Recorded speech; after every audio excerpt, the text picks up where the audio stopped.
سلام زخبركم تخطاتلتي سينما سمرة على توزينا سبورت حيزلكم قريبا لخو نمكتتالكم بخبري عدم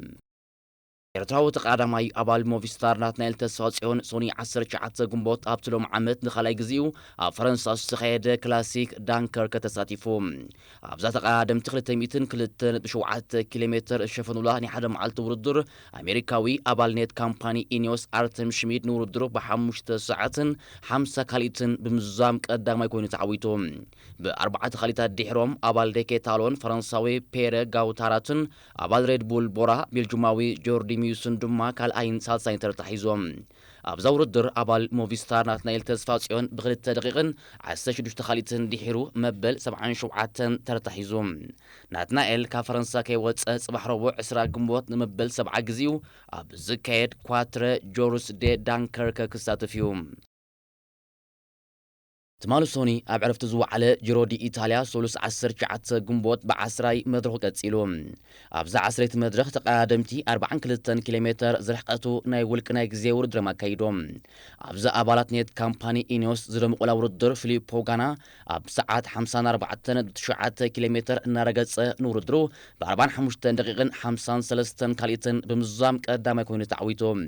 هولنداوي ودغانتو تيمن أرنسمان بدقيقة 54 كاليتن دحرو ካልኣይ ኣባል ግሩፓማ ኤፍዲጂ ፈረንሳዊ ሬሚ ካቫግና ድማ ብደቂቕን 59 ካሊትን ድሕሩ ሳልሳይ ተረታሒዙ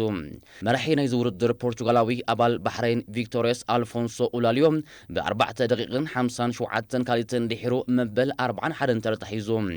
ዴንማርካዊ ኣባል ቲም ቪዝማ ዮናስ ቪንጌጋር ካብ ዕውት መድረኽ ፊሊፖ ጋና ብ3 ደቂቕ ድሕሩ መበል 13 ተረታሒዙ እንከሎ ኦሎምፒካዊ ኣባል ትሬክ ኣማኑኤል ገብረ እግዚአብሔር ብ7 ደቂቕን 27 كاليتن دحرو مبل 110 ترتحيزو بهذه مسيرة أبال بحرين ألفونسو أولاليو ب39 ساعة 4 دقيقة 34 كاليتن مريحنة عقبو دنماركاوي يوناس فينجيغار ب27 كاليت دحرو كالأي هولنداوي تيمن أرنسمان بدقيقة 57 كاليتن دحرو سالساي ترتحيزو بنت بفرنساوي بول ماغنير بيتن 30 بقداماي إكوادوراوي جوناثان نارفايز ب86 بكالأي إيطالياوي جوناثان ميلان ب76 نطبي سالساي ترتحيزو دنماركاوي يوناس فينجيغار 111 نطبي مريحنة أنبس عقب عقبو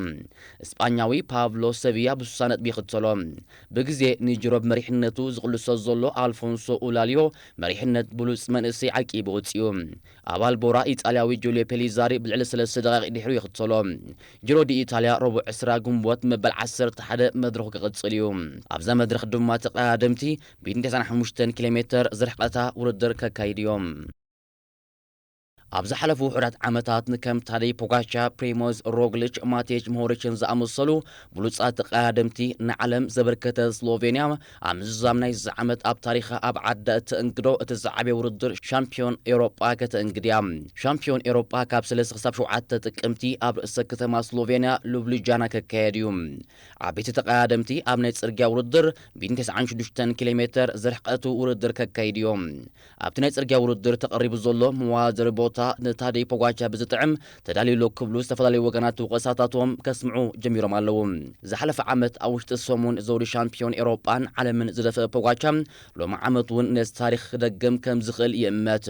شامبيون قدم مشكلة العالم كاب 10 شوعة مسكرم أب كندا دحرمي كيارو أب سومون دما سلوفينيا أمريتا شامبيون ناي أهقوراكة انقريام سلوفينيا بغد سالي جرو دي إيطاليا زحلفا كوان تغنم زاقيت نتي بوده هقرات بحيتو زركب تور دفرانس جن أب هجرة أبجي سايت فلتنيام نزل تاريخ نمغيار دما نقلتشن 29 جراند دي بارتور دفرانس كاب هجرة كجمر باقو طلبات أقرب اللام شامبيون عالم تادي بوغاشا زحلف عمت أب أردنس كلاسيك استوادر الله كولونغو V5 RS زعينتا بشكلتا أب شرتا ب17 إيرو تشيطا تاريخاوي كبري نزلون بشكلتا تات أكيبو ناب شرتا أزقرب بايكروميو نتمدب داليوام بمسرد بايكروم أستات 230 حزبي نتنا شرتا مأكل كم زموت وبمحبار كاب تشعات تجارتي 44 طلبات كم زقرب قليصوم اتنا شرتا وردر نام الزام قصو أب زمر ዝስራሓሉ እቲ ብ30,000 ዩሮ ዝተበገሰ ጨረታ እናናሃረ ከም ዝኸደ ዝገለጸ ባይክሮም ኣብ መወዳእቱ ኣብ ስዊዘርላንድ ዝመደበሩ ዓዳጊ ነቲ ጨረታ ናብ 70,000 ዩሮ ኣበሪኹ ከም ዝተዓወቱ ገሊጹ ነዛ ብሽክለታ ዘፍረየ ትካል ኮሎንጎ ኣብታ ብሽክለታ መርመራ ብምክያድ ልክዓዊት ንብረት ታደይ ፖጋቻ ምዃና ነተወዳደርቲ ናይቲ ጨረታ ኣረጋጊጹሎም ከም ዝዝከር ዝሓለፈ ወርሒ ታደይ ፖጋቻ ኣብ ሚላን ሳንሬሞ ለቢስዋ ዝተወዳደረ ማልያ ብ95,100 ዩሮ ብሓደ ኣሜሪካዊ በዓል ጸጋ ከም ዝተዓደገት ኣይርስዕን ንካናዳዊ ተቃዳማይ ዴሪክ ጊ ናብ ሊደትረግ ድሕሪ ምፍናዋ ብዘይ ናጂስ ተወዳዳሪ ተሪፋ ዘላ ቢንያም ግርማይ ዝወዳደረላ ጋንታ ኤንኤስኤን ዝቕጽል ዓመት ክልተ ናጂስ ተወዳደርቲ ከተፈርም ተቃሪባ ምህላዋ ተገሊጹ እቲ ቀዳማይ ካብ ዝቕጽል ዓመት ጀሚሩ ኣባል ኤንኤስኤን ክኸውን ናይ 3 ዓመታት ውዕል ክፍርም ተቃሪቡ ዘሎ ኮሎምቢያዊ ሳንቲያጎ ቡትራጎ እዩ ኣብዚ ግዜ ብማልያ ባሕሬን ቪክቶሪያስ ኣብ ምጽዋት ዝርከብ ቡትራጎ ምስቶም ብሉጻት ሓኮርቲ ዓቐብ ጽውዑ ተቃዳምቲ ኮይኑ ዓመት ነቲ ንመበል 63 ጊዜ ዝተኻየደ ውድድር ትሮፊዮ ላይ ጉግልያ ዝተዓወተሉ ተቃዳማዩ ብዘይ ካዚ ሳንቲያጎ ቡትራጎ ኣብ ትሪኖ ኣድሪያቲኮ ሻውዓይ ኣብ ዙር ካታሎኒያ ድማ መበል 11 ተረታ ሒዙ ዝወደአ ተቃዳማዩ ሳንቲያጎ ቡትራጎ ኣብ ናይ ዝዓመት ጂሮ ዲ ኢታልያ ድሕሪ ክልተ መድረኻት ምጽዋቱ ብምኽንያት መውደቕቲ ካብቲ ውድድር ተኣልዩ ዝርከብ ተቃዳማዩ ምስ ሳንቲያጎ ቡትራጎ ዝቕጽል ዓመት ሓድሽ ኣባል ኤንኤስኤን ክኸውን ዝስራሓሉ ዘሎ ቤልጅማዊ ኣባል ሎቶ ኢንተርማርሽ ሌነርት ቫን ኢትቨልት እዩ ኢትቨልት እውን ከም ቡትራጎ ብተመሳሳሊ ኣብ ኤንኤስኤን ናይ 3 ዓመታት ውዕል ተቐሪቡሉ ዝርከብ ተቃዳማዩ ኣብዚ ግዜ ምስ ሎቶ ኢንተርማርሽ ኣብ ምጽዋት ዝርከብ ኢትቨልት ኣቐዲሙ ኣባል ሎቶ ዝነበረ ኮይኑ ምስ ምትሕንፋጽ ሎቶን ኢንተርማርሽን ኣብ ተሓዳሽ ዝተመስረተት ጋንታ ዝተረፈ ተቃዳማዩ